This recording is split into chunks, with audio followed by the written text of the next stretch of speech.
We have snuck into the beautiful Wade Transporter right by our podium here at the Ben Motorsport Park, and an ideal opportunity to catch up with Ryder Quinn. And that is because when we were here on Father's Day weekend last September, that was a very memorable weekend for you in Monochrome GT4, wasn't it? Yeah, I mean, especially for Steve, Father's Day, and we were able to take out the win, first overall outright. It was super special for myself and Steve. And I mean, for me personally, it was probably one of the coolest races and drives I've ever had. Hoping to repeat it again this year. It kick-started a couple of really cool things. You'd already had a relationship with BMW, but I feel like that might have helped accelerate things, did it? And what have you been doing with them since then? Yeah, I mean, I hope it did. I mean, it couldn't have hurt, right? Yeah. So this year, part of the BMW M Racing Academy, it's a great opportunity for me to develop and grow, not only as a race car driver, but also off-track and just as a person. We had a week one out in Formula Medicine, and we went to the Dill simulator in Munich there. Awesome. So it's been super cool start, and this week we go to Nürburgring 24. Tell me about that, because I can recall a photo of you with Popeye and the family there when they were racing. You were really little, right? Have you ever cut any laps around there? How excited are you and so on? No, I mean, I definitely love to cut some laps there. Yeah. But yeah, I mean, I've been there multiple times. Do not remember a thing because I was only a little kid. But I mean, yeah, I mean, for my family as well, it's a super cool place. I think they went there maybe 5 times. Okay. I think they were in the top 10 twice, which is unbelievable. You know, a small little team from Australia going over and doing that is pretty cool. And I'm happy I'm going over. Super grateful that we have the opportunity with BMW to see all the ins and outs of what sort of happens and goes on there. I desperately do want to get on track there one day, but we'll see. Epic place. What about the rest of the season with that relationship with BMW? What things are kind of in the pipeline for you, Ryder? Yeah, there's a few things. Here in Australia, the goal is the championship. Okay. We're really going for the championship. But yeah, I mean, Steve and I have a lot of work to do to get to that point. So yeah, we're looking forward to it, and it should be a great year. Can we finish with, we love a good nickname in motorsport commentary, Rooster. Tell me about who crowned you Rooster? Where did that come from? And it has stuck, mate, hasn't it? Yeah. No, so Rooster is something that Popeye, my granddad, has created. He believes that in an endurance race, you have one guy who's the Rooster. He's sort of, you know, he qualifies the car, he starts, all of that cool stuff. And I was very, very lucky to be the Rooster at 12 hour, that last 12 hour. And I mean, just personally, internally, you know, on the bottom of my emails and stuff, you know, Ryder the Rooster. You signed it like that? Yeah. Ryder the Rooster, and actually we were chatting, and Dad came back and said, you know, Clark Quinn, you know, father of Ryder the Rooster. And then Popeye came back and said, father of the Rooster. It's just funny things like that. Automatically thought of your granddad's Scottish accent saying Rooster. Hey mate, great to catch up with you. Have a great year at home, but an even better year abroad. Go well. Thank you. Thanks, Rusty. Thanks. The wind-up continues, the GT Monochrome race coming up very shortly. Having a chance to dive down into the lane and chat with lots of drivers. So I thought I'd have a chat with Aaron Seton. There was plenty going on at SRO Motorsport yesterday and some really great results. Yeah, absolutely. It was cool to see Glenn get his first official win in AM. He drove an awesome race yesterday. Matty, his crew chief, did a great job with the pit stop call there and bringing him quite early in the window, and he was able to jump to the front of queue, and man, he did a solid job against, you know, supercar drivers, ex-supercar drivers. So yeah, it's amazing to see how well he's driving at the moment. It's only his second year in racing. Jake too, he had a lot of car speed yesterday. He's doing a great job. Unfortunately, he had it coming together with McLaren there at the end, but yeah, man, he's doing a stellar job. So it's cool to see both our cars doing well. Jace, he's recovering. He flew home today, so he's sore, but yeah, he's doing good, which is good to see. It is really good to see. We saw him briefly. He was actually at the podium yesterday, so he got to see Glenn raise the trophy, which is lovely. I did go to hug him, and he said, "Oh no, a little bit sore. Let's not do that." But of course, he is okay. The car, not so much. But it was great to, I guess, have those results yesterday. So truly, eyes forward for you all. Yeah, absolutely. It's cool for Gummels Motorsport to show that we've got fast cars this weekend. So it wasn't our weekend, but that's okay. We'll come back. We'll reshell the car, and we'll be back. Absolutely, Rusty. Charlie, thank you. We have a number of classes, as you know, in Monochrome Australia GT4. Third in class for Zack, Suda and Glenn Nerwin yesterday. And that is kind of compounded by the fact that your team, Team Suda Motorsport, has expanded to a multitude of cars this year, but you actually get to enjoy some driving still, which is important. Well done. Yeah, very lucky to still be driving. Obviously, I think every year you get to still drive a race car is a pretty good year. So, no, I'm very, very fortunate to have a great group of sponsors around me and a great teammate in Glenn who, wants to drive with me. We go driving together in GT4 Australia series. So, but no, Glenn did a fantastic job yesterday. He's on pole position today. Glenn's story is quite cool where obviously, he bought some merchandise off my website years ago now. And from a conversation from thanking him for buying that, he came over here to race with us and fast forward to now and he's on pole position for today's race in our class. So really looking forward to seeing what he can do. And we'll see how it goes. You had two really professional cars in TCR Australia. I know you were very committed to that path and probably gutted with, where it's ultimately landed. But you've reset. You're immersed in GT4 now, and there's a couple of really cool McLaren stories within your operation. And I felt yesterday for young Jack Johnson, mate, because he had a fast car, didn't he? And he was doing a terrific job too. Oh, absolutely. I feel for those boys. They got caught on the wrong side of the pit stop. I guess they came in a couple of laps too late compared to some of the other cars. So they dropped quite a few positions from where Willie got the car up to in the first stint. But then Jack just tore through the field. He passed so many cars, drove brilliantly, with experience beyond his years. And unfortunately, second last corner, last lap, came together with Jake Camilleri in a bit of an unfortunate incident. So, but Jack's ready to go again today, and so is Willie. The car's fast. Those boys are great drivers, and we'll see what they can get to. How's Dad? I saw him wandering down the lane this morning, and it's terrific that you've been able to, for this whole expansion, bring in Ludo LIQUI too. Yeah, Ludo's been amazing. It's the idea of bringing Ludo in was just to help lift the level of our team. There's always areas we can improve and that sort of thing. So Ludo's been great. He's taught us so much already, and obviously I think we've got a little bit more speed out of the McLarens. Been great so far. Hopefully a little bit more luck today on our side with Jack's car and the two Mercedes as well. We'll see how we go. With cars starting to roll out the lane, why don't we continue some of the stories for you and take you to Chris, who's with another Chris, a Kiwi who I spent the summer with, and he did a terrific job too, Stubbsy.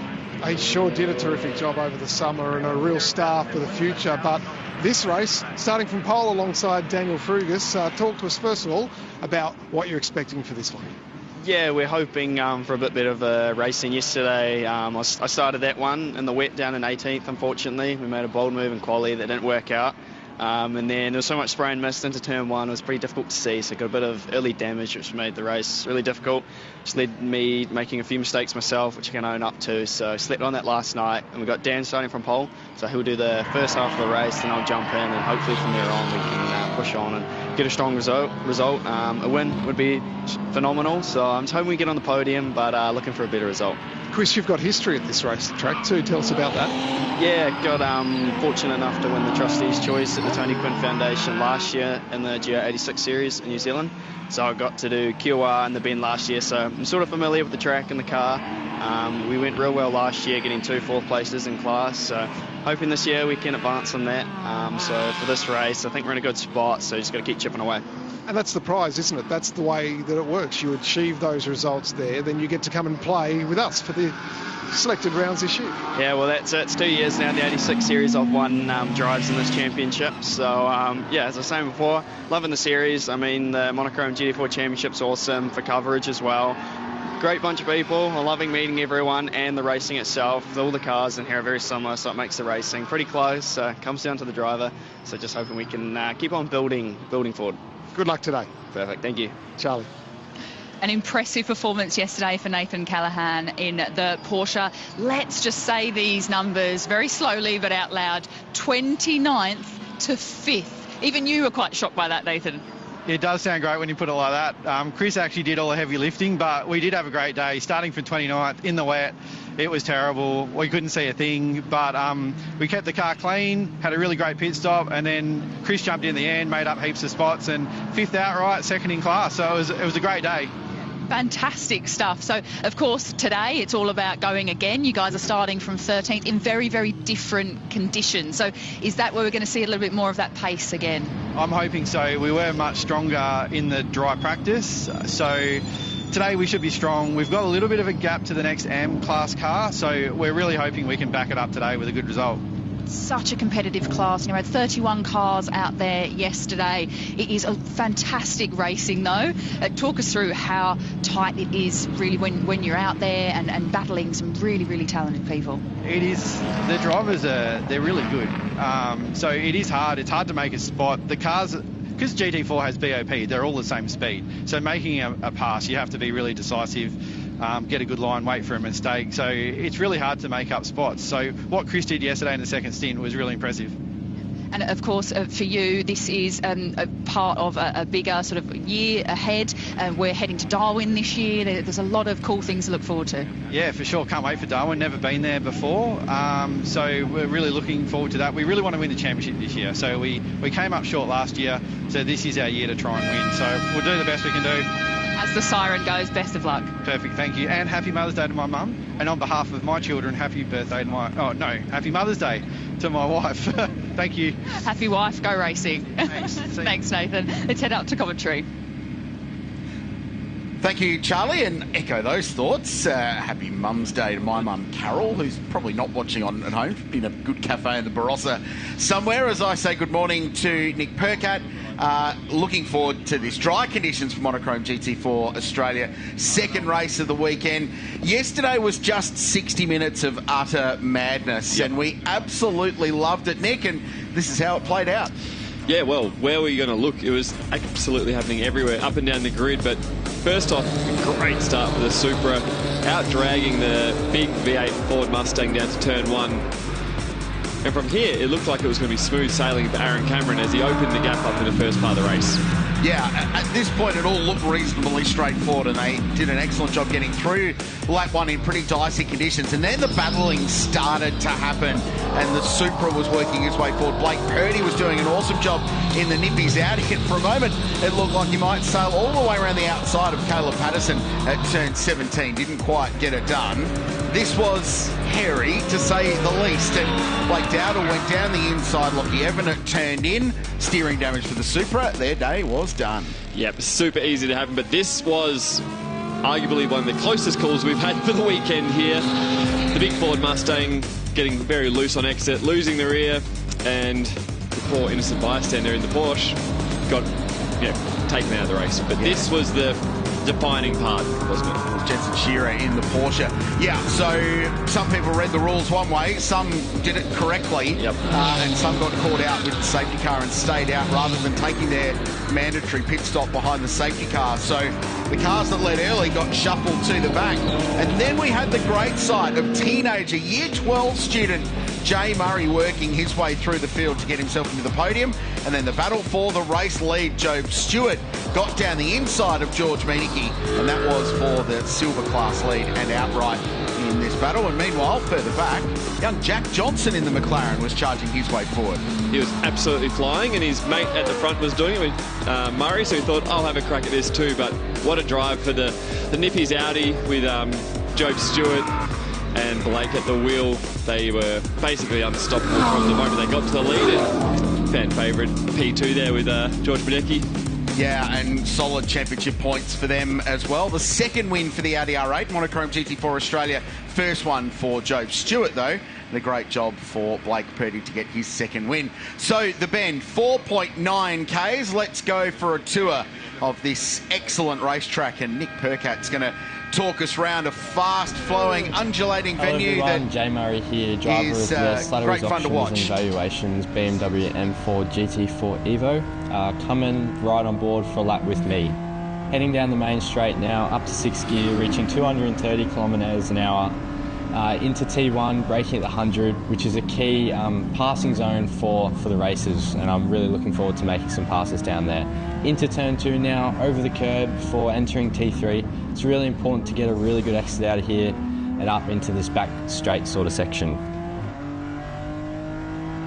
Through the gears now before entering turn 5, a really high speed sweeping corner, flat out in these cars, and honestly is really exciting to drive through. Into turn 6 now, really hard on the brakes, deep, turning the car before getting a really good exit into arguably the best part on the track. Turn 8, 9, 10, 11 and 12, which is formerly known as the roller coasters. Down into the compression now, over the curbs, Personally, my favourite is turn 10. Hitting that last curve is really fun. For a quick change of direction into turn 11 and then back into 12. Getting a really good exit here is really important onto the back straight, which can be pivotal for a really good lap time. Into turn 13 now, high speed, sweeping corner, uphill. Really want to get a good exit and use all the curb before making your way to the right into turn 14. Hard on the brakes once again, using all the track, entry and exit. Medium speed corner before a big straight onto the second last corner of the lap. Another key passing zone. Up through the gears once again. Braking at the 100-metre board, turning the car in, making sure you hit that apex on the inside and driving the car out. Last corner now, turn 18. Medium speed, really use that speed through the corner, get a good exit onto the straight. Thanks for riding on board with me, Jay Murray, driver of the BMW M4 GT4 Evo, brought to you by Slattery's Auctions. Thank you and enjoy the race. Ripping lap. It was Jay Murray doing the narration there and charged his way up from 22nd position all the way up into 3rd place. An outstanding job for the high school student from Geelong. He was wheeling that thing. He absolutely was, and now I can see why he was so confident on the break in yesterday's race, because he's on the absolute ragged edge here, so it's great to see. So, an hour on the clock, we go racing once again, and these are your pole winners in the 3 classes that make up Monochrome GT4 Australia. So you heard from Nathan Callahan before the start. They've been in really good touch lately. The Porsche team with Chris Lillis, the West Aussie, Glenn Nerwin alongside Zack Suda on pole in Silver Am. And a brilliant job in qualifying for Daniel Frugas, the young man at 21 years of age, to qualify the Garth Walden Racing Toyota Supra on pole position in the Silver Cup, and indeed outright. This top 10 is exciting. 9 of the top 10 drivers are 23 years of age or younger. Nick Percat, Jake Camilleri, who starts on the outside of the second row, is not. He's closer to my age. He's doing it for the older guys. Than these, but he's punching way above. He's doing an awesome job, the Queenslander. So Jay Murray out of 8th in this one. So how far forward can he go? William Exton, Jack Johnson, the young man did a nice job yesterday before damage late in the race. DNF yesterday for Sam Paley and Jed Wallace, so they've got some job to do to work their way through the field. The AM Cup pole sitters out of 14, so they're a long way up the order. You heard from Charlie before, they went from 29th to 5th position. Crazy. So they're a long way up the leaderboard today. Quiet weekend so far for Jared Hughes and Summer Rintoul. They'll be looking for some ground today. Glenn Walker was great yesterday. Top 5 outright and won the AM Class 2 in what was a really good drive. How's the McLeod Harvey entry go this time off P22? Buried again. Side their way through the field yesterday. They took a gamble in qualifying for this race on a slick tyre and a drying track. They were probably a lap short from getting it right at the end. And Lockie Evenet will start from 28th position with Andrew Torty sharing that car a long way back. So too for Steve Jackick and Ryder Quinn. They'll be looking to pass some cars. And then the father and son combination, the Murphys, the Murphy Racing by Team Suda Motorsport, Mercedes AMG GT4 will be off the back of the grid. And when I look at that, I just think action. Yeah, we've got the fast cars, they're definitely at the front, but we have 3 to 4 very fast cars buried in the field. Yeah, who will be passing, and there's no doubt about that. So the youngsters on the front, I'm going to rattle these ages off very quickly. Excellent. Daniel Frugas, 21. Yep. Job Stewart's 23. He's in the Audi. Taylor Bryant, he's in that grey and orange Supra, is 21. Jake Camilleri alongside him. He's a car dealer from Queensland. Jet Murray is 18th position. Jensen Shearer, 22. Lockie Dalton, 23. Jay Murray, 18. Jack Johnson, 21. Cooper Cutts out of 10th. Is 23 years of age. Right. The youth movement is here. And It is. Jake Camilleri out of P4 wants to beat them all in the Mobile 1 And Mustang. what age are we for Jake? I reckon, I don't have an age. Similar to me, Jake. 36, 37 But Jake's maybe? been racing for more than 20 years. Yep. I reckon Jake's... I don't want to speculate. No, we won't speculate. He's doing a ripping job. And he's quicker than most of these He is. at the moment. Out of And he's going to sell him a car one day. Absolutely right. The Mobile 1 Mustang. Watch out for Jake Camilleri. He is going to be fast in this one. So Toyota Supra on the front row of the grid alongside the Audi R8 that claimed a brilliant victory yesterday. It does mean they're going to have to serve some more time in pit lane. So for Job Stewart, the Erebus Motorsport Supercars driver, he'll need to get to the front if he can and try and build a margin to minimise some of that extra pit stop time they've got when we get to the mandatory stops. Ready for a start. Massive field of Monochrome GT4 Australia. The lights go out, we go racing. Let the chaos begin. The long drag race up the hill. Good start from the Mustang, a little bit further back. Cooper Cuts gets a run. Jensen Shearer's in the mix there in the Porsche on the outside. Camilleri squeezing their 3 and 4 abreast behind. Big contact. Two Porsches get stuck into each other, and Kent Quinn got to wait for his efforts there. Mid-corner in the Organics Proteins car, the bright green car, was hip and shouldered out the way. It is Stewart, though, who's got to the front as they run up the hill and into turn 4 and now turn 5, the sweeper. The Mustang is in there too. Wow, it's actually, Frugas has disappeared up the road. So Stewart was battling on behind, and Jake Camilleri's in the mix too in the Mobile Mustang. It was like the two Supras pushed each other the whole way down into turn 1. So Frugas, what an opening 3 corners, and the rest of the field's been pretty tame. But again, 2 Mustangs. Jake giving a little bit of a hip and shoulder to the young kids to get through, and Lockie Dalton just maximising that start. Really well experienced driver there, and he's picked off a few early. So Dalton charging forward, the multi-spares racing car that were leading early yesterday. They elected to not stop when the mandatory pit stop window opened under safety car, and it really cost them. And then he stormed the thing home in the back half of the race. They made up a chunk of time and salvaged some championship points as a result. He's going to look up the inside of Jake Camilleri. And once again, on the brakes, Jay Murray. Big moves. Has a look up the inside. Cooper Cuts, the West Aussie. And the 2 Mustangs side by side. Just in behind them is George Medicki in the 35 car. Runner-up yesterday. And building another strong championship campaign. Putting themselves in contention early. The Medicki Motorsport team. Frugas clearing out in front. He was so far in front running up the hill to turn 5. We didn't even know he was there. See him. What an opening lap. 2 seconds on Job Stewart is a huge effort. And I actually saw a little bit of a funny post last night. Did you see what Lockie Dalton posted? I had the Aaron Cameron effect race. All the speed and no result. It's a photo of Aaron, and they're going to make up for it today. They're hungry to get on with it, but there's passing moves left, right and centre here at turn 1 with the Mustangs. That was the Mason Harvey car, and we have a Porsche backwards. Cy Pearson spins around. It was big contact too, quite a big whack, and there was a lot of wheel work going on up there at turn 1. Let's have another look on the Wade Motorsport replay.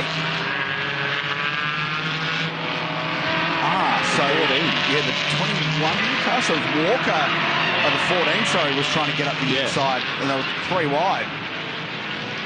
Very awkward. Looks like he might have just outbroken himself, and he's actually torn the left front wheel out of it, so that puts an end to their day quite early. Yeah, sort of 1% to move up there at turn 1, the start of a long race where there's still 50 minutes to go. So Daniel Frugas 1.4 seconds over Job Stewart. Lockie Dalton in 3rd place now and going quickly. Jensen Shearer up to 4th. Then it's Jake Camilleri in 5th place holding ground. Wallace up to 6th, so he's another one that's moved forward early in this. Jay Murray next, then Taylor Bryant, who's dropped some spots, remember, started on the 2nd row of the grid in the number 67 Toyota Supra. George Medicki in 9th place, and Cooper Cuts, his teammate, rounding out the top 10. And Job now and Lockie they've really got on with it this lap. They've taken 0.8 of a second out of the leader in the first 2 sectors alone, and it's like they probably weren't sure what they had on the slick tyre. Obviously, they drove a lot in the wet yesterday, and they're not full-time in these cars. So once they've got their bearings, they've laid down their first proper hot lap, and the gap has come down, as you can visually see it here at turn 1. So there's the 3 leaders. The Porsche just in behind, young Jensen Shearer, who's having a really impressive rookie season. Not a huge amount of racing experience, but worked really hard to put this program together with the Renan Motorsport team based out of Adelaide. Now, a little bit further back, you just saw a shot of the 222 car. That's young Dylan Canto, son of Dean Canto, his notable figure across the last 20 years of top-level Aussie motorsport, and they were in serious doubts about whether they were going to make the start. They had a sensor fail on that car yesterday, and I bumped into them at the restaurant here at the Bend, actually, as I was leaving, and they were sitting into a chicken palmy trying to source where they were going to get another sensor from. Right. And they were trying to get one out of the BMW warehouse in Melbourne, and at that time they weren't having any success. But great to see the 222 car back on the racetrack, and young Dylan, who has not done a huge amount of national level racing. In fact, before this, one round of Radical Cup and then just a bunch of track days in Dad's Toyota 86 school car. Right. That's about it. He's running 14th in an outstanding national field. He's doing a great job, and I love that his photos for the profile is actually he's wearing one of Dean's old Tickford suits there. I'm not sure how he fits into it, though, because he's actually quite a bit taller than his old man. Right. Oh, it was not hard, though, poor Dean. No, Dean is the shortest member of his family. There was no doubt about that as we go back to the battle of the lead. So Job Stewart has got to the back of Daniel Frugas, who comes into GT4 racing with a massive karting career and a great background, with a great program together with Garth Walden Racing. And the Toyota Supra has been a steadily improving package in GT4 racing, but the V10 Audi, it's got a great run out the final corner. He got into the toe of the Supra, uses all the grunt of car number 48, and down the inside goes the man from Mount Gambier, and he will take the race lead away from Daniel Frugas. You could see that off the last corner. The Audi looked very settled, a really nice exit, and Frugas is smart. He hasn't tried to battle in there. I think he probably realises the Audi's a little bit too fast this weekend, so you've got to pick your battles, and he'll be aiming to stay on the podium. And his next issue now is a Lockie Dalton, who is absolutely flying out there. Whoa, and Dalton goes really deep under brakes into turn 6. How good's GT4 racing, though? So V10 Audi, the 6-cylinder Toyota Supra with the engine in the front, V8 normally aspirated Ford Mustang muscle car, and then the Porsche with a mid-mounted engine, 6 cylinders, but different configuration of 6 cylinders to the Supra. And yet here they are, they're all covered by 2 seconds, running nose to tail and battling for the lead. It is actually insane when you put it out like that. And I love that at Phillip Island, when the Mustangs are in the front row, all the guys in the Supras and stuff reckon they couldn't see a thing, couldn't see the lights, couldn't see over the back of the big Ford Mustang. But it is a credit to the category and the way the BOP and everything works, that you can have 4 manufacturers from every part of the world within hundreds of seconds over a lap time. It is awesome to watch, and the racing product is great. And while they all do the same lap time as a result of the balance of performance system they use to equalise the performance, there are strengths and weaknesses for the cars as well. So some cars are good through high-speed stuff. Some cars have got torque, that bottom-end grunt, to drag them out of the slow-speed corner. Some have got top end.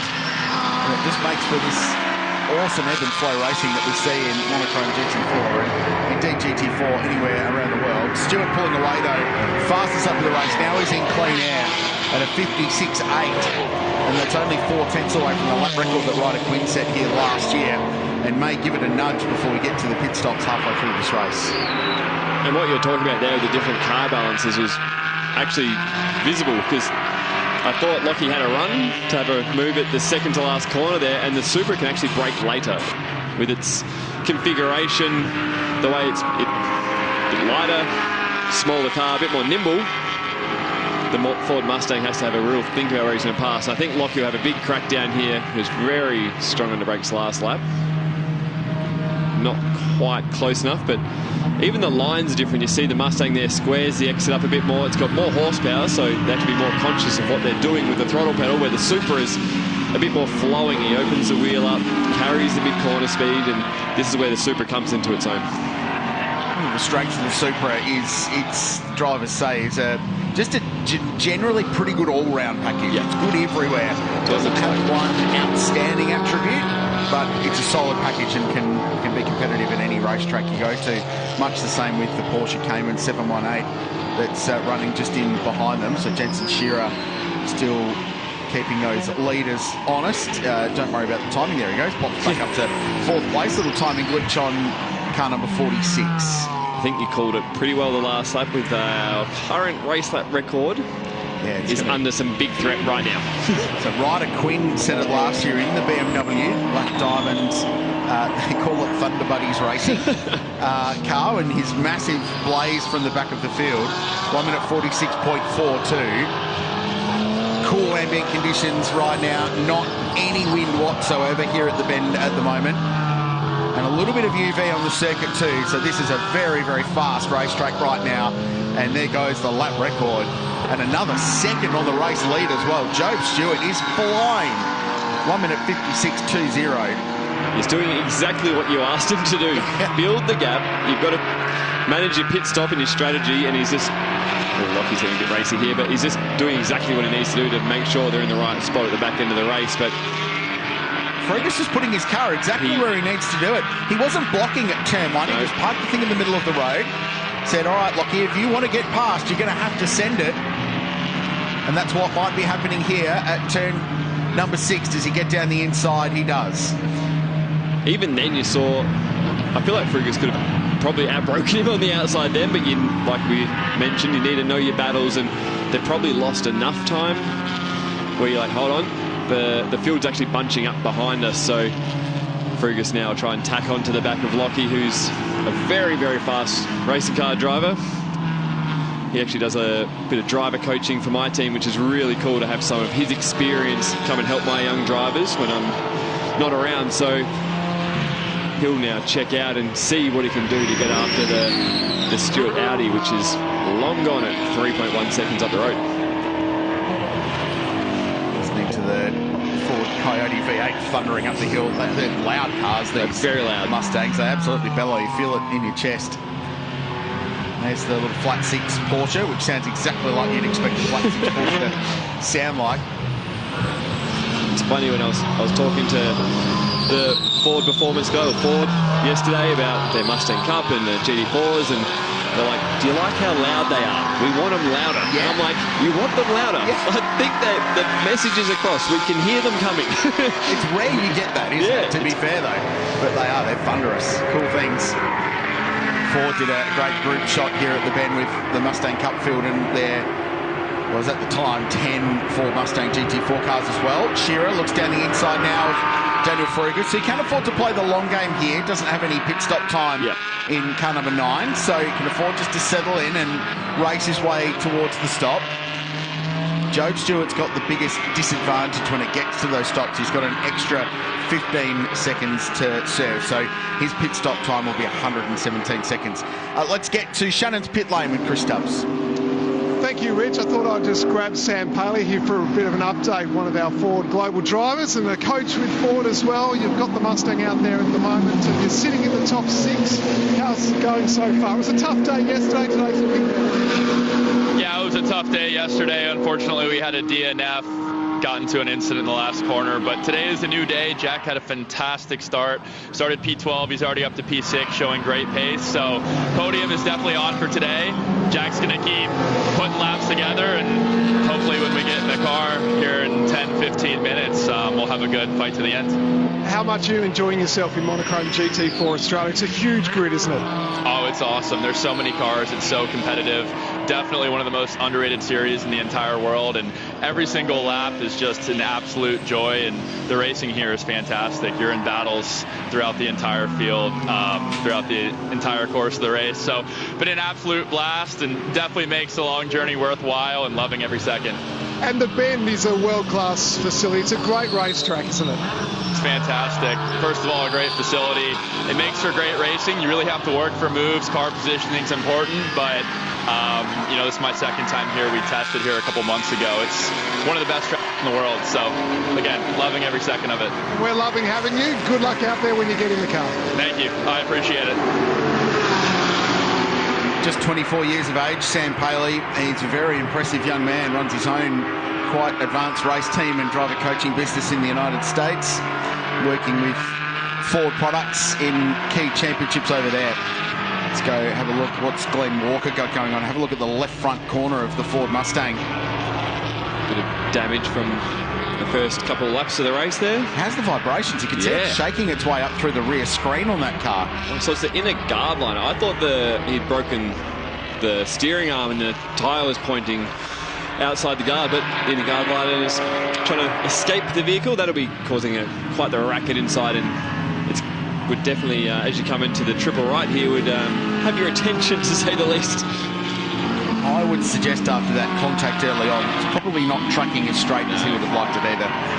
Need a wheel alignment as we have a look at the battle for second between Lockie Dalton and Jensen Shearer, who's running with Dalton at the moment. So the Porsche now clear in third place, has got good car speed to run with the Mustang.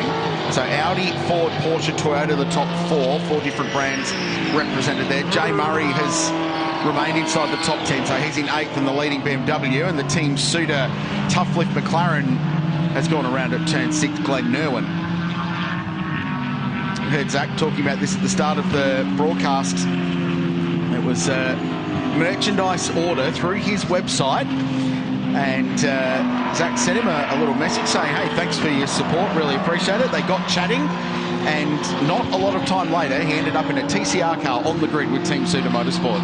They expanded to 2 cars. It was an incredible story, and they've formed a really great friendship and relationship as a result, and now sharing this McLaren as Zack expands his Geelong-based race team. Rusty.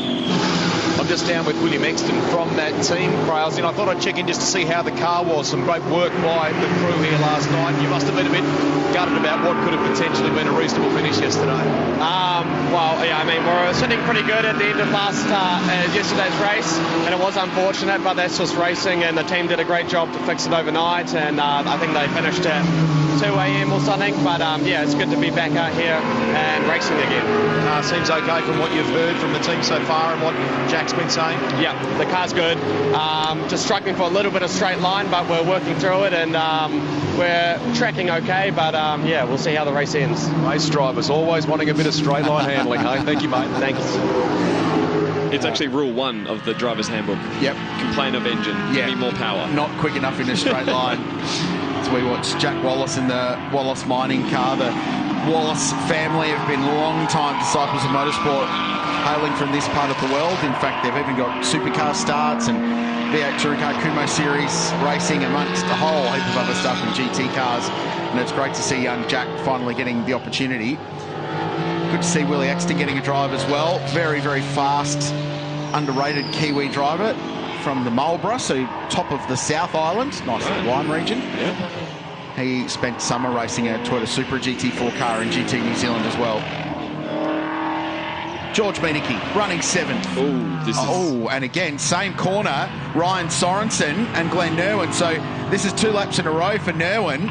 The 2 McLarens have found each other this time, and there's a little bit more damage as a result.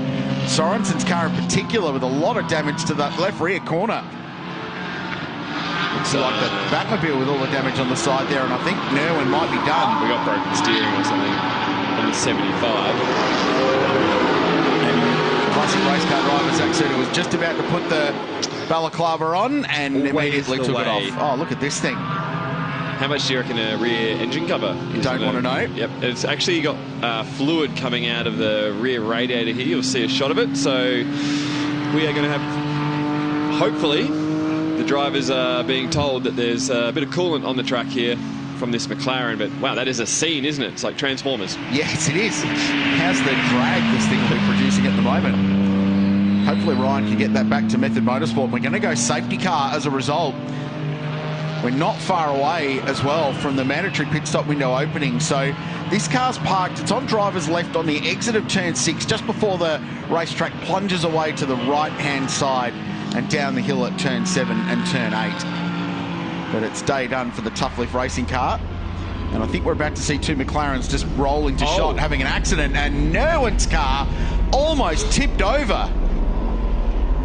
It's hard to understand what's happened there. Obviously, they're trying to pass each other, and has the one McLaren had a spin and then a bit of the ridden the wheel maybe, and over the rear quarter panel, engine cover, and nearly put himself on his lid. But the damage on these 2 McLarens is massive. Great for McLaren sales for spare parts, but not so good for the drivers. That's a strange one. That's the shot that we've got, was just at the exit of the corner there. So we don't have the beginning of that incident, but rode up over the rear wheel, which is a strange thing to see speaking of GT racing, this isn't open wheeler stuff, so that was a strange one. It launched into the air. I mean, the thing was way higher than Ryan Sorensen's car in front. So Sorensen's got the car back to pit lane in the hands of Method Motorsport. Murphy's in there as well in the Mercedes, you can see right off screen, and the BMW M safety car is going to pick up the field, and more than 5 seconds of race lead vanishes for Job Stewart. So this is worst possible outcome for the Nippies Audi R8 team, because this is hugely costly for them. That extra pit stop time they need to serve, and that disappears. Lockie Dalton and Aaron Cameron, who have no pit stop time outside of the mandatory stop, look like they're in a really good place. And I was pretty critical of Aaron and his team on his making sure they understood the rules yesterday of when they can pit the car under a safety car conditions. And he has assured me that they have sat down as a team and they were not happy with how their race played out yesterday, and had a good, honest chat about understanding the rule book better, making sure they're across any bulletins that are put out in the lead into the event. So I don't see them making a mistake again, and now they find themselves in the box seat. But a lot of teams last night were, even at dinner, grabbing me saying, hey, we didn't actually quite understand the rule properly. But yeah, to their credit, they have actually gone and sought clarification and sat down and just had an honest chat with themselves as a team and made sure their procedures are correct. Just wanted to give a shout out to Jerry Murphy, who's in that 58 car handing over to his son Jed. He said this has been a 21-year mission in the making to race with his son. That is epic. Which is a really cool opportunity, and on Mother's Day it's appropriate. He also said that Leona, his wife, and Jed's mum is actually very supportive and very on board with this as a program as well. So making memories as a family, that's one of the underlining sort of themes of GT4 racing. There's a lot of family car racing going on.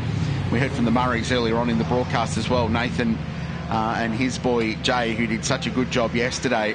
Nathan on his own right, and Bailey and Rob Love is another father-son combination. Yep. So they're spread throughout the field, which is great to see.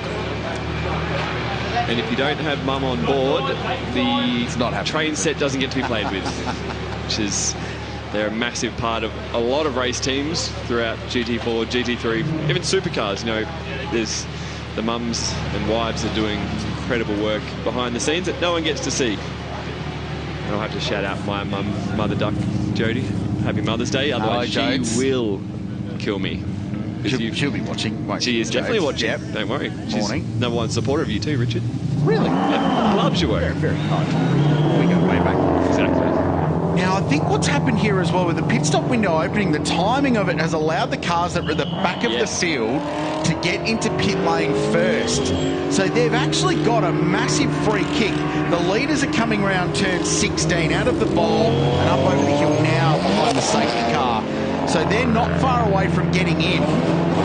What these guys need to do now is some purple sectors on their outlap to catch the train, and they could actually find themselves in a very good position. So Jared Hughes has got behind the wheel of car 87, was one of the first cars out of pit lane, so too Tony D'Alberto.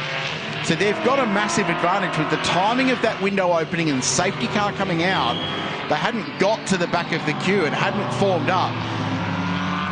From what I can tell, they've been able to get into pit lane. It's going to get real busy in there in a minute because everyone else should now peel off drivers left and get their mandatory stop underway. As I saw it happening, I didn't want to jinx it because I was like, I think it's worked out for the back end of the field. So the cars stream in, and like we're saying, oh, there's nearly a car accident.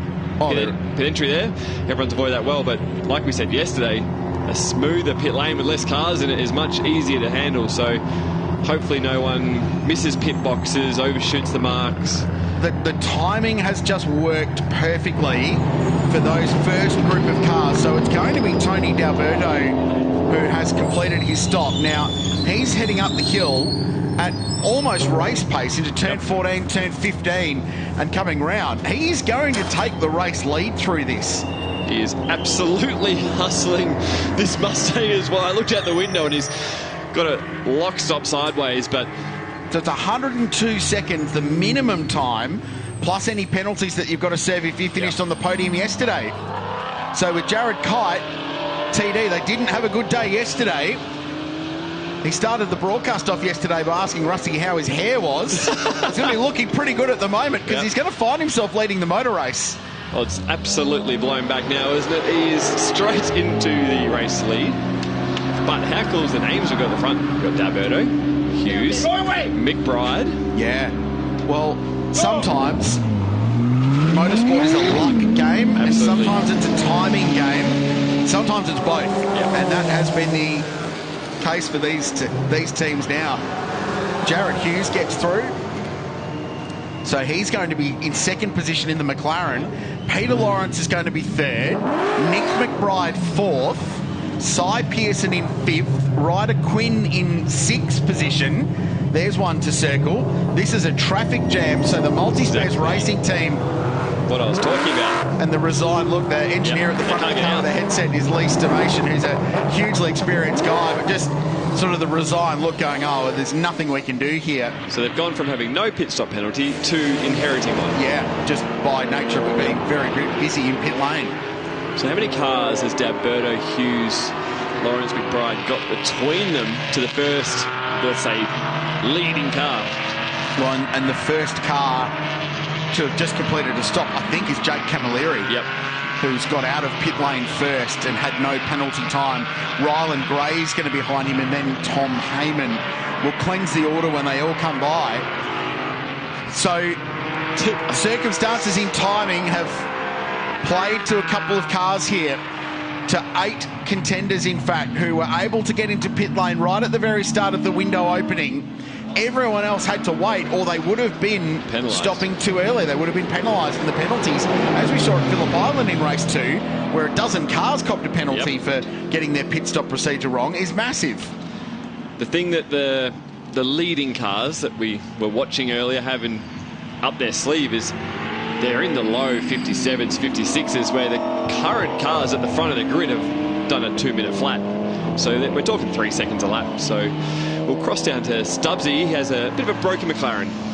Yes, there are some McLarens going very fast at the moment. There are some that are sitting still. Ryan Sorensen, the Arturo, it's a beautiful looking car, but not at the moment. Glenn Nerwin, the incident, we saw the tail end of it. What happened out there? Yeah, just coming into that hairpin there, got a little bit loose in the rear, and I think when I've just grabbed second, it just couldn't catch it and spun me, and then I think he had nowhere to go except straight into me, unfortunately. The damage, I'm hoping you can tell me it's mostly cosmetic, but it looks a little more than that. Yeah, it looks a little bit more than cosmetic, unfortunately, but I'm sure we'll find out in the next couple of hours. But obviously a radiator at the very least and a whole bunch of bodywork. A solo competitor across Monochrome GT4 Australia from Phillip Island here. There's been some great pace at times. How do you sum up the first couple of rounds? It's been pretty good. This round's probably been a little bit tougher. Just struggling with the grass in some of the parts of the track, but it's all a big learning curve. Onwards and upwards to QR then? Yep, that's it. Looking forward to the next one. All right, we appreciate your time and standing by while we had those busy pit stops. Thanks, mate. Thank you.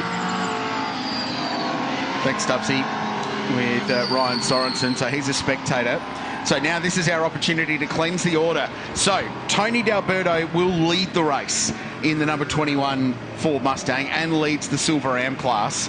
Jared Hughes leads the silver class. He's in that McLaren, JGI on the bonnet, sharing with Summer Rintoul, and having had a bunch of second place finishes in their career, yet to win a race. So they're really keen to get one.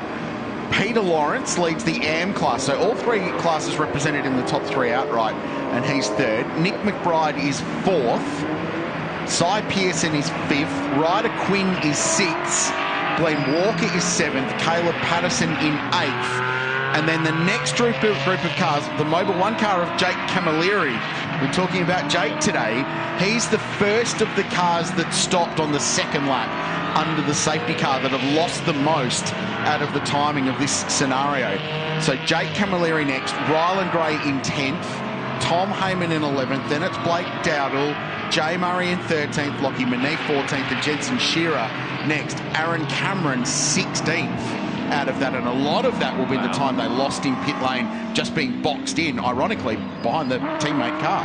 Absolutely. So it's the way the race has gone is not gone in the favour of Cameron and Dalton, but the other ones it's cost is Blake Tracy. So they had an extra 10 seconds of pit stop time for finishing runner-up yesterday. That's he and George Medicki in car 35. But it's dropped them to 22nd position. Isn't it amazing in motorsport that we have one pit stop sequence, which is a few minutes' time where you can do your time, and we managed to have a safety car in that period. 2 days in a row. Yeah. What are the odds?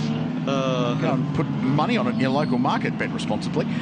Next race, when we get to Queensland Raceway. Are the front three going to be smart and nice to each other here and go, hey, we're all winning our class. Let's just go forward. No, come on. You're still a racing car driver. You know how this plays out, Nick Burkett. That's the view out over turn 6 and 7 and 8 and 9, and that run downhill, awesome bit of corners. I was talking to Brendan Leach this morning, and he was like, it needs a corner lane. It's like reverse Istanbul, because it's sort of modelled after that amazing sequence of corners at the Istanbul circuit, which is back on Formula 1 next year, by the way. Back to pit lane. I thought I'd touch on a kind of family story that we learned about at the beginning of the month. Young Dylan Canto's made his debut in GT4 here this weekend. Proud dad, who we know from Supercars Racing, watching on. How have you found it all? Yeah, it's been a bit of a challenge in the new car compared to the Radical, which is what I last showed, but I've really enjoyed it, happy with the position that we're in at the moment, and I think we can get a good result in this race. Now, can we get our cameraman to pan down? Have we borrowed one of Dad's race suits from the day, and did you get into that okay? We have, and I fit perfectly, so it's all good. Cool. Proud moment for you, mate. I can recall you in Konica Series and then obviously getting to Enduros and Supercars and stuff. Crazy to think the young fella is now doing this. Yeah, full circle. It is crazy. You know, he's smiling, which is all I care about. You know, racing is in my blood. I tried to keep him away, but we're here, we're having fun, and you did a great job out there. Absolutely. Ever the racer. Did I see you get on the channel before too, concerned about maybe another competitor passing under safety car? Was that a... Yeah. The board's got called and Dylan's reported it, so we've got to send it in. It's the rules, and yellow flags these days with a few incidents that have been had, they're pretty serious. But, you know, that's the game we play, and we're here having fun, hanging out with my good mate Rusty, as you said. That was 25 years ago. Crazy. I have way too many grey hairs. Congratulations, guys. Loving the fact that you're enjoying your racing. Well done. Thank you very much. It's a great story. I'm surprised. Look, he's got a solid couple of inches on Dean in terms of height. But he gets into the old Botlow Racing FPR suit really well. You and I were talking off air that I think we were both there at Mallala way back when the inaugural, what is now the Super 2 series, was the development series back in the day, was won by Dean Canto. He was the man. Was it the Konica Supercar series or something similar to that? It was. And yeah, watching him battle it out. Even Grant Denyer was in the field. Yep. There was a few. You would have been on the hill at Mallala for those. Absolutely. I used to sit at turn 1 or go over to the S's and watch the cars across the curb onto the start-finish straight. It was very, very cool. Makes you feel old when the teenage son's in the car, though, doesn't it? It does. Yeah, well, welcome to my world, mate. So safety car will be in at the end of this lap. There'll be about 18 minutes of racing remaining. And this is going to be a shootout to the end, because there are some cars seriously a long way out of position, and some cars at the front that have got an opportunity now to deliver a victory that might have been a long time coming. I've got a feeling we're going to see two BMWs hot, and they're going to be going big under brakes. So J Murray BMW and Ryder Quinn BMW, we've seen they're strong on the brake pedal, so I'm looking forward to them carving their way through. And we know Quinn isn't going to take any prisoners. Yep, he has, the rooster. Yeah, the rooster, as he signs his emails off. He's going to absolutely fire it down the inside, so I'll be all eyes on that car. Let's go to Charlie Barlow. Thanks, Krause. Thought we'd have a quick chat with Summer Rintoul, one of the benefactors of this safety car. So Jared Hughes is now currently leading the class. You said to me just before, you guys really needed this. Yeah, Phillip Island wasn't great for us, and unfortunately yesterday just didn't work out either. So it's really good to get a bit of positivity from this as well. So luckily for us, that really just worked in our favour, that safety car for the back end of the field for us today. And talk me through your stint just then. It was a little bit difficult. Obviously, the McLaren doesn't have much straight line speed at the moment compared to the Porsches and the Fords. So it's a little bit difficult, but sometimes you just have to push through, because lucky things like this can happen. So it kind of just worked out in the best in the end for us. Thanks, Summer. All good. Thank you. talented young driver, celebrated her first ever podium in GT4 racing on her 18th birthday at Sydney Motorsport Park last year. Could be worse, couldn't it? Yeah, no, it was a good day. A couple of podiums here in Jared Hughes. They were run by 888 Race Engineering last year. They've moved across to Method Motorsport. 888's had a bit on, as you know, in Supercar World, so they've just parked their GT program for the moment. So those two have moved across to Method Motorsport. She works really hard to put the funding together to make sure that they've got budget to go racing. She's a talented young race car driver. So too is Jared Hughes, though, who's been doing great things, Super 2 racing and Trans Am cars of late. So there's real opportunity there, but the guy in front isn't short of some experience and talent and ability. We're talking about Tony D'Alberto. This guy's been on the podium in the Great Race. He knows how to execute a motor race in a big Ford Mustang. So the Ekball by MPC, Melbourne Performance Centre, looking after this car with Jared Kite, his co-driver. And if a move comes, the McLarens have been complaining about a lack of straight line speed across the board. So it might be a big set from Jared Hughes. He's certainly making sure he's close enough for this restart. He is jammed under the rear lights of the Ford Mustang. Back to green with 18 minutes remaining in race 2 of Monochrome GT4. And he's gone from attacking Tony to hard up in the defence down to turn 1. Great restart by Tony D'Alberto there as they fan 3 wide at turn 1. Through the middle, Nick McBride. Big send, the Melbourne lawyer. Almost served them, but he gets through up to 3rd place. The Randall Racing car runs a little bit wide. They're battling on side by side. The Porsche side, Pearson gets up the inside. Nice pass. Side by side they go up the hill. And then down towards turn 6. Great restart, Tony D'Alberto. Side by side, again braking. Hughesy is having to defend massively. Ryder Quinn, you call the send. There he goes. Orange BMW is going forward. Behind him, it was 3 wide by about 3 rows back into turn 6 hairpin there as Ryder, like we thought would happen, is a demon on the brake pedal, and Hughes has done a great job to maintain second. He made them all work for it to get around him, and they fanned 3 wide, and he's held on, and he's just getting away in the middle part of the lap here with Nick McBride. Great move at turn 1 to slog people. It's great to see Nick back in a competitive racing car. He's hugely experienced, massively successful guy in Porsche Carrera Cup Australia racing. Applied the open wheel career in Europe for a little while as well. He and partner Rachel just welcomed their 3rd child. 41 weeks it was hanging around for, and Nick was on baby duties at the last round at Phillip Island, but the baby was well behaved, young Sydney, and waited a little bit of time. And now he gets to go racing with his good mate Dean Koutsoumides, and they've been buddies for a long time. Dean's the head of Equity One, who have been involved in the sport, and they're the major sponsor of Carrera Cup as well. But it's great to see Dean actually getting an opportunity to race again, having been involved as a sponsor. And how's the back end of the lap for the McLaren there with Hughes at the wheel? Does the fastest lap for the car. They actually, so does Tony D'Alberto, but he's right. He's lacking a little bit of ponies in the straight line compared to the big Ford V8, but isn't it rapid through the middle part of the lap? But look in the background here, 4 wide. The multi-spares Mustang of Aaron Cameron down the inside. Very aggressive move on Jay Murray. And behind that, Sam Paley went hard right to the white line, and then all the way back across to the left as well. He's in 16th position, but they were 4 abreast coming out of the final quarter. We might have some disappointed drivers due to what happened with the safety car, but it has spiced it up for us, so we're stoked. It's awesome. Drive-through penalty, car number 67 for a mandatory pit stop breach. 3 wide again into turn 6. Everyone gets racing room, so that's Ryland Gray. Is going to get a drive-through for a mandatory pit stop breach. It's what we're talking about. You do not want to breach the pit lane regulations because it just kills your race. And that will do so for Ryland, who's currently running in 11th.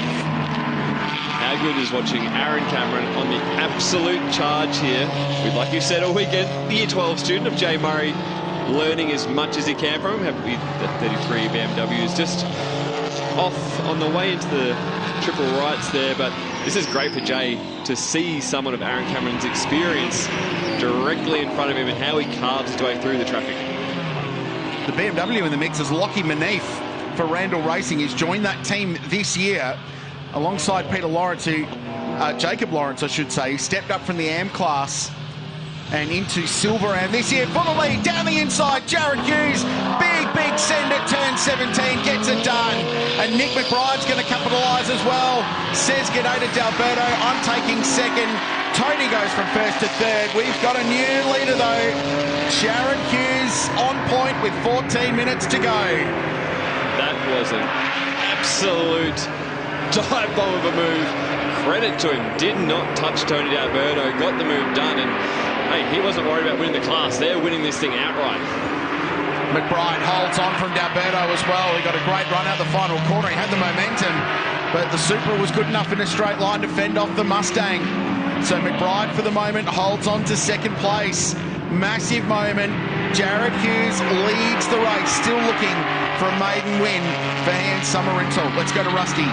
You think it's box office there in the commentary box, Kralsey. It is in our garage too. Check this, it's like a small movie theatre. So you've got Andrew Miedeke watching on, the legend. Cooper Cutts is looking on nervously. We've got members of the Tracy and the Dowdle family. And George has just walked out. He's got the headsets on. George Miedeke's just gone out to the pit wall. Awesome stuff. That's our garage that we've got for the TV crew and our hard-working production team to get some respite. I think we should be charging tickets for that. Yep. $10, Rusty. Or we should all get a lap in George's race car. Or we get a drive, or they can shout us coffee. One or the others. But we're gonna charge people to watch from our garage, I think, in the next round. That's cool. Everyone's so invested in this race, and what a race it is.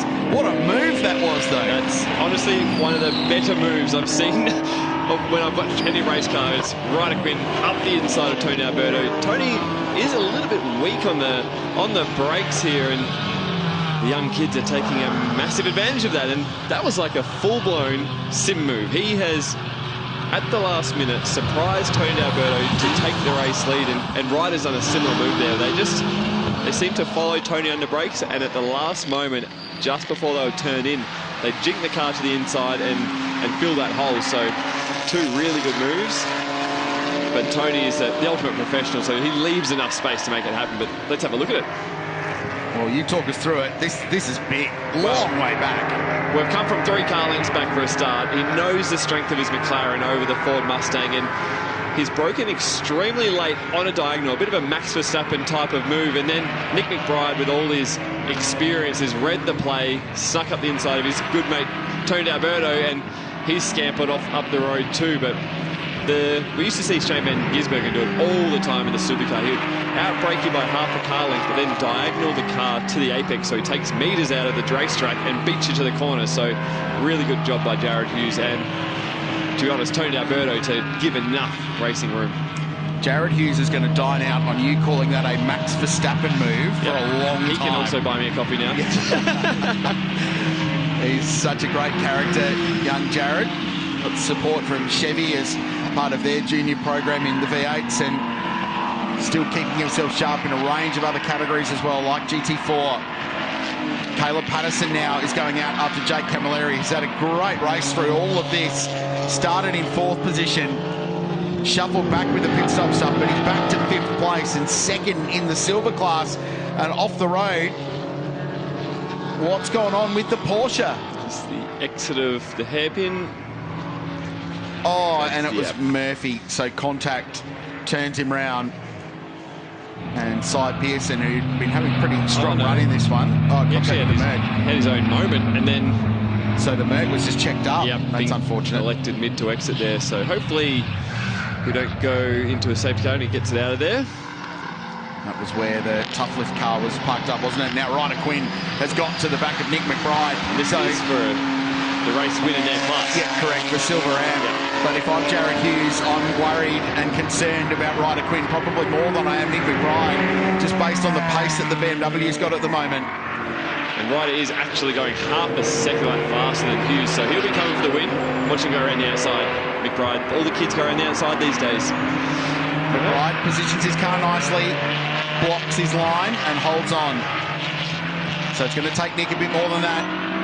It's going to take Ryder a bit more than that to get past Nick, who is very, very race aware. I love he's got the gold helmet, McBride, so you can actually see him checking the mirror between turn 1, 2 and 3, and got a really good exit off 3 to open the margin up, and I don't think Ryder can come from that far back on an experienced driver like McBride.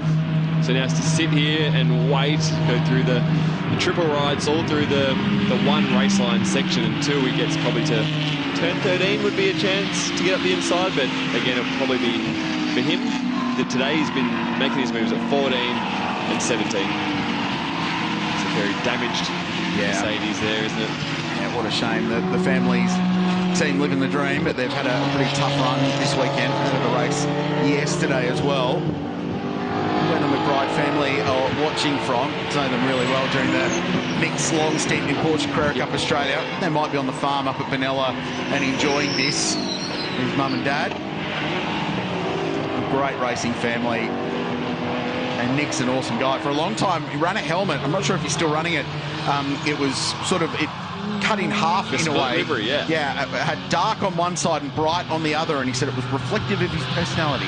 So two sides to Nick claiming McBride. he's bipolar or something? But he's pretty level-headed. But yeah, well, no, he is, absolutely. Fully qualified lawyer by trade now, Nick McBride, following in his dad's footsteps at Wilmot Marshall Dent Lawyers in Melbourne. And he's actually doing a ripping job through the middle sector where the Supra is so strong. Ryder couldn't stay close enough to have a crack at him in the key areas of the BMW. So Ryder needs to get the car stopped well here at turn 1 and really maximise what he does at turn 3 to get a run on Nick McBride, because he's running out of a little bit of time to get after Jared Hughes. Even though he has the pace in the car, he hasn't got the track position. 1.6 seconds the leading margin for the silver class leader and the outright race leader. This is the fight for Silver Am, and just in behind them, D'Alberto. The race coming back to him just a little bit. He's just set the fastest lap of the race for the Mustang. Ryder Quinn wants another position for the class lead. There's almost contact. There might have been a little rub between the two of them at 6, but I think Ryder knew that he probably overcommitted. He just backed out of it and let Nick have that run down the hill. That was a very good move, but turn 6 is difficult because it's such a long radius corner that eventually the car on the outside has to turn it in. So he did well there to kind of commit to the move but then get out of it without turning him round. Obviously a little bit of a readdress there, it looked like, and they'll have another go at it, but it's just opened that margin up to 2.3 to the lead. But like you said earlier, this Supra is an all-rounder. Every time someone gets behind it, they really battle to pass it because it's not crazy strong or crazy weak anywhere. It's just an all-rounder. So like we saw, the Mustang looked easier to pass because it's very weak in the middle sector compared to the light or the smaller cars. So I think you called that very well, that this thing is a great package to, once you get to the lead, they can't pass you. The McLaren just in behind this group is William Exton, the Kiwi. He's out of position. He's not actually fighting for track position. He's just... I was wondering what he was doing. He's just trying to prove that he's still as fast as them all, which we all know he is, but looking to fight his way into this mix, but he's a lap down. Very good exit. Very good exit for Ryder here. So I think Nick will... He'll block. He's going to block, but is it going to be a big block? Oh, it is a big block. It's a very big block. He's gone full cup car on it. Yeah. I like it. Ryder needs to set up the over and under here, not try and get around the outside. Get Nick out of position. Open up turn 3. He's going to sneak it down inside of turn 3. Okay. He gets a nose. McBride will hold on around the outside. And will get good drive out of the corner. They're going to go side by side. It's uphill here. The torque of the BMW will just edge him in front, but then they turn into this fast left-hander. 200 k's an hour on the entry. And McBride continues to cling on. And look at D'Alberto now getting into this. The 3 cars at the front of this battle pack are for the class win in Silver Am. So it's for the big trophy. Forget the outright results. And all this is doing is allowing Jared Hughes to scamper off into the distance. 3.4 seconds now to the good. Looking for his and Sonorintal's first win. But McBride, just with smart racing, excellent car placement, is holding on to this one. It's funny because if I jumped into the GT4 right now, I haven't raced a lot of these guys, so I don't know their racecraft and their strengths. These guys, on the other hand, haven't raced Nick McBride that much. He is normally, well, for a long time in Porsche Carrera Cup, and he was at the front, and he knew how to make that Porsche very wide when he got to the front of the field. So seeing his racecraft is very cool to see, because he's giving him enough room, but he's making it awkward, and it keeps him ahead. He knows when he needs to put Ryder on the left or the right of him to make sure he's in the right spot for the next corner. So, and there's nothing in this that would get the awareness of Motorsport Australia race control up either. Amazing fair, driving. hard racing. And this is what Driver Standards Chief Craig Baird sells. We want hard wheel-to-wheel racing. It's got to be fair, but we want hard racing. That's what we're getting. Great battle. Once again, Ryder with a great run out the final corner. The Bimmer's got some low-down grunt. It's been a hallmark of the M4 GT4 since it joined the category. I like this. He's pinned Nick a little bit further to the inside, so now Nick's compromised over and under him and up the inside at 3, but Nick's experience has pinched him at the apex again, so I like the idea Ryder had there. He actually kept Nick to the inside of the track, so he was compromised, but then Nick's managed to snooker him a little bit. And that's Dean Kutsamides watching on his co-driver. Looks nervous. Yeah, really nervous. He did the job. He's got the Nicole Piastri water bottle going on. Actually, it's Liz Power, Will Power, who did that. And a mistake, finally a mistake, forced him into it, Ryder Quinn. Nick McBride, he grabbed a brake. The car was a bit sideways going into turn 6. But what a battle. Credit to both drivers. I got my Aussie racing luminaries mixed up there, but yeah, Liz Power, Will's wife, famous for tearing up a water bottle, watching Will try and win races in IndyCar and win championships, and Dean was doing the same, but McBride, it took Ryder Quinn a long time, and it's probably saved Jared Hughes out in front for the outright win. What a great fight, though. Well done, Ryder Quinn. Good job. Nice, clean, hard racing, and that's a game of chess in a race car right there. You're just trying to outmaneuver your opponent. You can't get them on in a simple move, so he's actually really think about it. And that's some things that the younger drivers with less experience don't quite understand. Sometimes the move doesn't happen the first lap. It's taken 3, 4 goes at it to keep annoying Nick McBride. Nathan Callahan leads the way in the AM class, 19th outright in the Statewide Oils Porsche. Run out of WA with Chris Lillis. Now, if you're with our broadcast yesterday, we had an interview with Chris. He's a ripping guy and a really good race car driver. And he wears a race suit very familiar to the one that my colleague Nick Percat used back in his Walkinshaw days, the Holden Racing team, and Walkinshaw Andretti United as it was, and a retro 1990s HRT spec race suit. And it's modelled on that. And I got a message from Josh Muggleton, who drives with these two guys at the back of the 6 hour and did an amazing job in that race in the Camaro this year, as there's a massive battle pack going on in front. And it turns out it is modelled on your classic race suit that you and Chaz Mostert raced in supercars, but they also own the race suit that you raced that year. So there you go, a little nod to your racing career of the Porsche team. And honestly, weren't the liveries of those HRT cars back in the day, they were the really cool. They were the go, so cool to see it living on strong. And like you said, you got a photo of my race suit, so straight off the podium, I think that was mine and Chaz's suits. But say something in live national television here on Fox and KO, people listen. Yep, they do. You get some instant feedback. I love it. I got a bit of instant feedback from a few drivers last night, actually. No doubt. A minute and 10 seconds to go. Jared Hughes continuing to press on as the race leader. Ryder Quinn has battled his way to second position outright, and the lead of the silver AM class in front of Nick McBride, Tony D'Alberto. Aaron Cameron is 5th. Yep. So what a recovery from that pit stop drama. And then check this fight out. So the Porsche, the Mustang, Sam Paley, so it's Caleb Patterson, Paley, Lockie Evanet is in behind in the Supra after their disappointment of yesterday's non-finish. Then it's Jensen Shearer. Then it's young McCutcheon in Tony Quinn's car, and they stole the win in Silver Am yesterday on the last lap. Massive battle with those guys, with, ironically, Dean Kutsamides, who went right down to the wire. So Dean's car's had its pockets picked twice in the closing stages of 2 races this weekend, but they'll get a couple of trophies.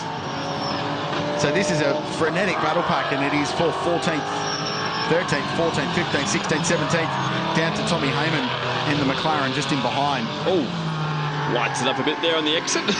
Hasn't it been a tough weekend for Method Motorsports? Quote-unquote lead car, number 25, the double championship winning car with Tom Heyman and Jet Murray. They have had a really challenging weekend. So have these guys, but it's all come up properly for them too. Trying to hide there behind the fence is Summer Rintoul cheering on her buddy and mate in Jared Hughes, co-driver, who's done such a good job in this back half of the race. They came so close so many times last year, and they always took the high ground. They were always positive. Another podium's great. We're chipping away. We're getting closer and closer. But it just didn't quite deliver for them. And they're now a lap and a half away from getting their first Monochrome GT4 Australia win. And it looks like there's a little bit of tension there. Yes. And if we thought they'd all rolled off the top 4 or 5 cars, they've all done their fastest lap of the race on the last lap that they just completed. And it's like they got on the radio to Hughes and said, oh, Quinn's pretty speedy, so he's gone, you know what, I'll go faster. So it's good to see he had a little bit left up his sleeve. Summer can hopefully relax a little bit for this last couple of minutes of the race. In fact, it's the last couple of corners, because confirmation from Motorsport Australia Race Control now that it is the last lap. So final few corners, they chipped away and chipped away. And through a little bit of fortune and some good management and right place, right time, it has all worked for the Method Motorsport team and the McLaren GT4. Summer Rintoul, Jared Hughes out of the final corner. And should get the checkered flag this time by, except they don't. So they're going to wait another lap. They'll get one more just to extend the agony.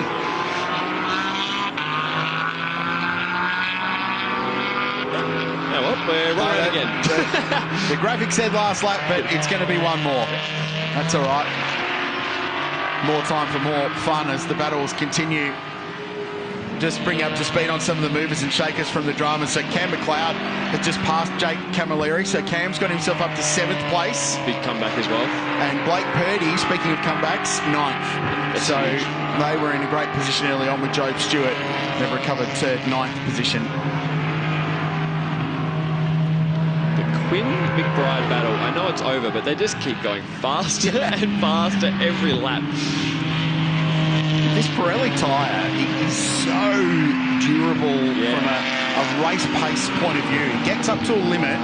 You can go and set lap records like Blake Purdy did, or Job Stewart did earlier in the race, but then it's super consistent for the rest of the run. This is a new compound tyre that they're running in GT4 this year, and it's taken some teams longer than others to get the cars working to their liking on this new tyre, but clearly they're all unpicking it now as the cars continue to make great speed late in this 1 hour enduro. And it looks like this McLaren, Summer and Jared, it might not have the qualifying pace, but you look at the race pace of the car, it's not slow. So the moment they unlock a bit of 1 lap speed, they're going to be a real threat, you know, in the future rounds to come. So great job by everyone on this car.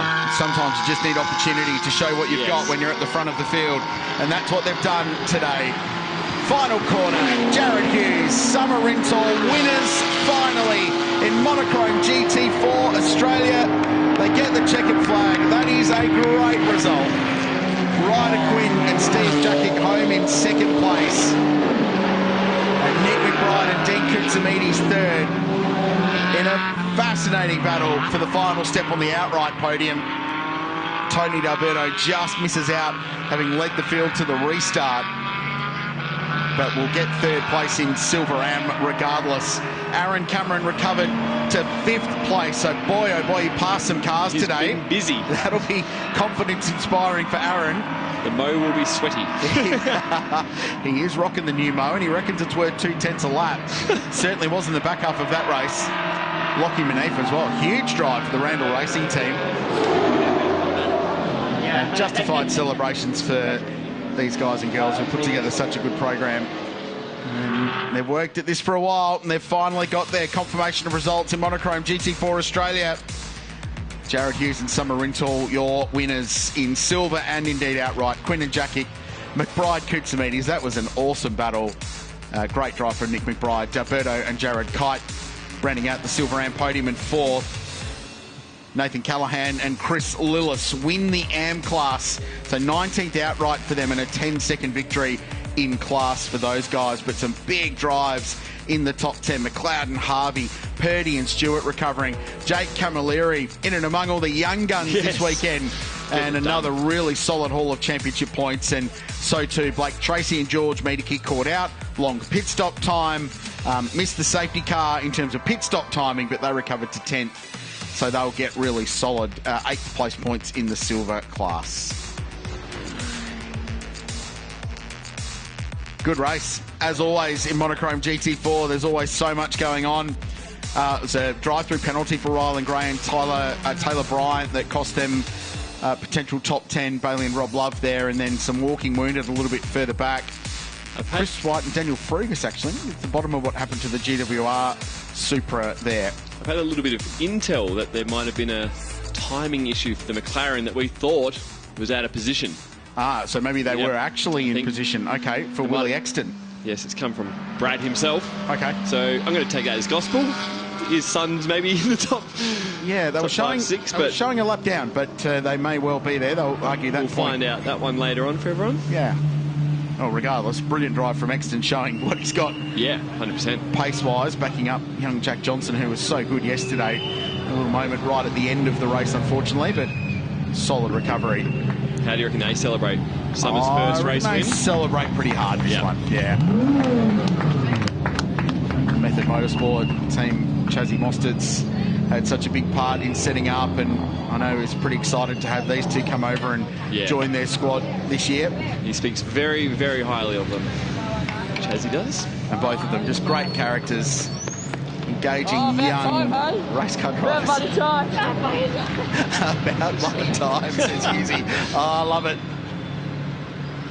That's great. Let's go and celebrate this. I reckon it could be fun, Rusty. I've kind of stayed out of the way and let them enjoy the moment. Chaz was one of the first on scene to say, how does that feel? Freaking amazing. Oh gosh, it took us, we didn't get, we got a lot of seconds last year, but unfortunately no first, so this is the first of hopefully many this year for us. We hope so too. I mean, but it's a combination of a number of things. Everyone from Method coming in to say congrats here. You've done it with a great mate too. Yeah, it's been awesome. I literally am speechless. So. Did you have a little bit in the pocket at the end? Were you worried about Ryder coming at you? I saw him get past the Supra, so I thought I'd better pull my finger out a little bit, but no, I was stoked. Absolutely stoked. We did the whole year last year of getting every second and third podium there was, and we didn't get the win, so to get this, to be fair, how the weekend's gone so far is unreal. I just can't thank the team enough. Summer, her family, everyone. Like, it's pretty cool. And in some great company. Congratulations to you both. Nice job on Sunday. Well done. Thank you. All right, let's wander around here and see if we can't find Steve and Ryder. They've had a fantastic afternoon, and it was a little, boys, like shades of 2025. Not quite, though. No, not quite, and I'm a little bit gutted, but it's good for Jared and Method, all those guys. I mean, we tried so hard. We got pretty lucky, but no, look, we both had to do, us and the Thunderbuddies team. We you know, it's a team sport, and it's such a good job what they've been able to do, and yeah, to get this result is super cool. I mean, this bloke is doing it not just locally here, but internationally. It's wonderful that you get to share this, be a part of this. It's beautiful, mate. It's lovely to see it all happen and come together, and yeah, just enjoying the moment, mate. It's been great. All right, we'll let you guys head to the podium. Congrats on a Super Sunday. Thank you. Thank you. All right, let's wander over to Chris Lillis and Nathan Callahan here. Hey, boys, well done. Thanks, Rusty. We had a chance to speak to you prior to the race. Maybe that's a little good omen. Yeah, no, that worked out good. You should interview me every time, I reckon. That was hard slog. After that safety car restart, and I seen Glenn way up the queue. Thought this is going to be a hard job to get him, but all the congestion sort of must have slowed him up, and I managed to get to him within a couple of laps, so it was great.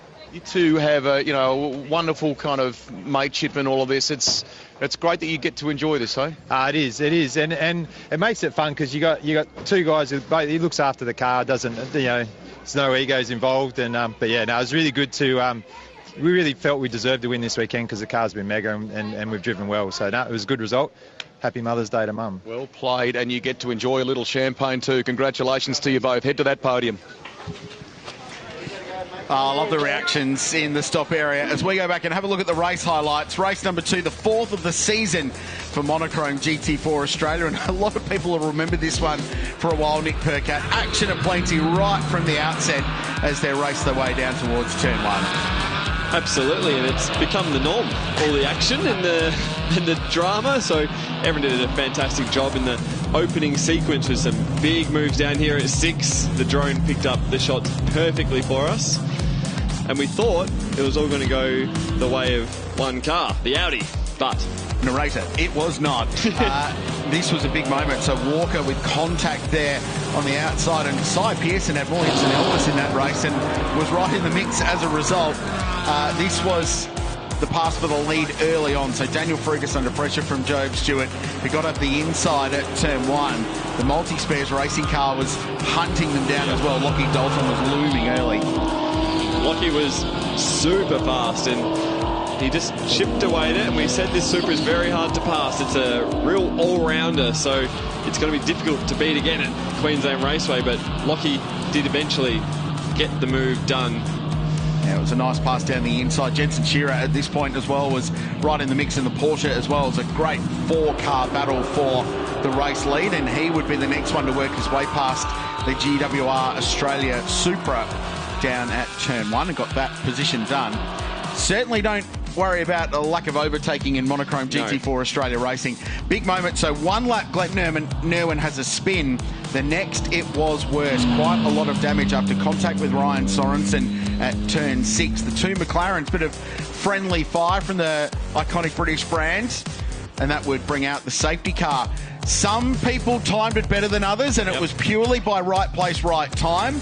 They got into pit lane first, then the cars that were the outright leaders made their pit stops, and as a result it left Tony D'Alberto leading them back to green. It absolutely did, and I thought he was going to be able to use the strength of the big Ford Mustang to hold them all out, but wasn't it 3 wide every time we looked down at turn 6, and the racing was hard and fair, and that's what we love about the GT4 category. And this move of the day, I've claimed him to be a bit of a Max Verstappen here. It's a late move by Hughes. Tony D'Alberto saw him coming, and Nick McBride used his experience to pick the pocket of Tony at the last corner as well. So I feel like Tony will look back at that and go, oh, if I just knew how good he was under brakes, I could have done something about it.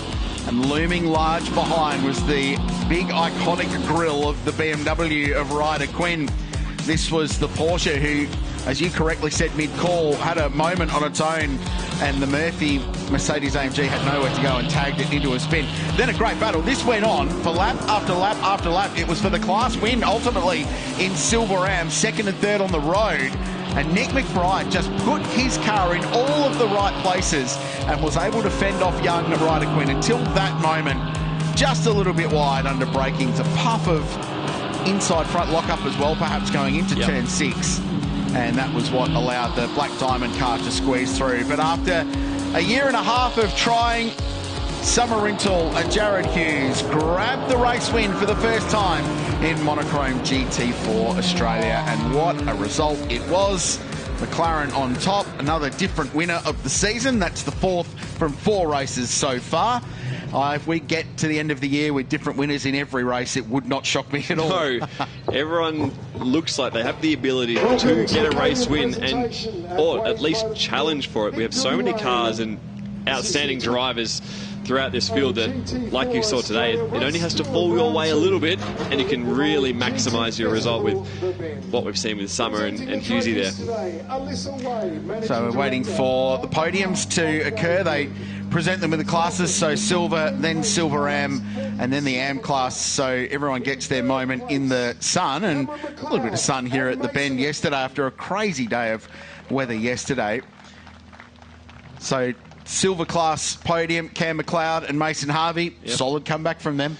They've passed a lot of cars this weekend, those two, so outstanding job by both of them just to keep it clean and avoid any of the action and make sure they're skipped on through. Speaking of overtaking, multi-spares racing. Teammates, great race start for Lockie Dalton, and then Aaron Cameron, a little bit of turn around of form for him. He went to the front and he went there rapidly, charging his way through. So nice trophy for them and a good haul of championship points too. They were 4th coming into this race. And here they are, first time winners, not just in the silver class, but outright as well. And very well deserved. The speed of that McLaren once had clear air. It was arguably one of the fastest cars on the track, so very good job by both drivers. Just took a little bit of time for Hughesy to get it switched on after the restart, but when it came on, it was rapid. Yep, it was gone, so that'll give them a heap of confidence heading into Queensland Raceway as Lockie Dalton tried to steal Aaron Cameron champagne. So the celebrations for the silver class. We'll celebrate the Silver Am in just a second. You queried after it, I wonder how they'll celebrate this. It's currently 10:43 a.m. local time, in South Australia. The party's only just begun, I think. Definitely seems that way. So, like we said, very well deserved, and they know they don't need that race suit again today. So confirmation of the Silver Cup winners, Method Motorsport. So McLaren, then a couple of Mustangs were next. Blake Purdy and Job Stewart ultimately finished 4th in class. Yep. So solid championship points for them after a win yesterday. But 4th different winner from 4 races so far in the Silver Cup for Jared Hughes and Summer Rintoul. And that is a well-deserved result. There won't be anyone in pit lane that begrudge them that story after such a terrific performance and being so close to the mark last year. And Silver Am, the battle for the outright lead was awesome, but it's probably argue that the battle for the Silver Am class win was the peak of the race, because the top 3 cars all crossed the line astern, and for Jared Kite and for Tony D'Alberto, it's a trophy and a really solid drive, having led late. 100%. They put themselves in the box seat to get it done, and this is why you have a driver of Tony's calibre. You know, he knew how hard to fight, and he didn't risk a podium, so it was a great job. So it was Dean Koutsamides versus Tony Quinn yesterday. Yeah. It was his co-driver Nick McBride versus Ryder Quinn today for the win in Silver Am. And on both occasions, it happened within the final 3 laps of the race. They've had a great weekend, just door-to-door racing, and I still honestly think that's one of the best battles I've seen for a long time. So fair, but hard racing. The Thunder Buddies have done it. So Ryder Quinn and Steve Jacket, terrific result. And they came into this leading the Silver Am Championship this race after a consistent but up and down weekend at Phillip Island. So they've got a narrow lead in the class, which will be extended now heading into the next round at Queensland Raceway, which is home turf for both of them. So they basically head home up to Ipswich, which is going to be a big weekend for the BMW team. Absolutely, and you'd expect them to be fast there. He's not going to lack mileage around Queensland Raceway, but none of them will. So it'll be interesting to see how cars go with, the Supra's been so good at the aero tracks, all-rounder, but the BMW and the Ford Mustang should have great torque there. So the podium done and dusted for Monochrome GT4 Australia. That was the winning moment. McLaren down the inside of Mustang, taking the lead in a Monochrome GT4 Australia thriller. Well done to Jared Hughes and Summer Rintoul. Love that result. Stick around though, the Ferrari Challenge coming your way next, live from the Bend.